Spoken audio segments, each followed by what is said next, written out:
ഈശോയിൽ എത്രയും സ്നേഹം നിറഞ്ഞവരെ, പരിശുദ്ധ അമ്മയെ പറ്റിയുള്ള ധ്യാന വിചിന്തനത്തിലേക്ക് നിങ്ങളെ സ്നേഹപൂർവ്വം സ്വാഗതം ചെയ്യട്ടെ. വർഷങ്ങളോളം കാത്തിരുന്ന് ജോവാക്കിം അന്ന ദമ്പതികൾക്ക് ദൈവം നൽകിയ സമ്മാനമാണ് പരിശുദ്ധ അമ്മ. വർഷങ്ങളോളം കാത്തിരുന്ന ലോകരക്ഷകന് ഭൂമിയിൽ ജന്മം കൊടുത്തവളാണ് പരിശുദ്ധ അമ്മ. പ്രിയപ്പെട്ടവരെ, പരിശുദ്ധ അമ്മ നമുക്ക് പറഞ്ഞു തരികയാണ്, കാത്തിരിപ്പിന്റെ ഫലം വലിയ ദൈവാനുഗ്രഹവും വലിയ അത്ഭുതത്തിന്റെയും സമ്മാനമായിരിക്കുമെന്ന്. പരിശുദ്ധ അമ്മയോട് ചേർന്ന് നമുക്കും കാത്തിരിക്കാം. പലപ്പോഴും നമ്മുടെ ജീവിത സാഹചര്യങ്ങളിൽ നമ്മൾ ധാരാളം പ്രാർത്ഥിക്കുന്നു, ധാരാളം കാര്യങ്ങൾ നമ്മൾ ദൈവത്തോട് ചോദിക്കുന്നു. പക്ഷെ നമ്മളെല്ലാം ആഗ്രഹിക്കുന്ന പെട്ടെന്നുള്ള ഒരു റിസൾട്ടാണ്.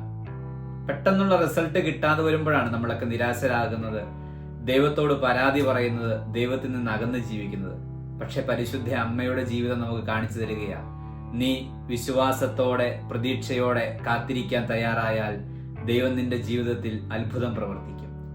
അങ്ങനെ വൃദ്ധരായ ജോവാക്കിം അന്ന ദമ്പതികൾക്ക് ദൈവം നൽകിയ സമ്മാനമാണ് പരിശുദ്ധ അമ്മ. പ്രിയപ്പെട്ടവരെ, ഈ ജപമാല മാസത്തിൽ പരിശുദ്ധ അമ്മയോട് ചേർന്ന് നമുക്കും കാത്തിരിക്കാൻ വേണ്ടി പഠിക്കാം. ദൈവം നമ്മളെ അനുഗ്രഹിക്കട്ടെ.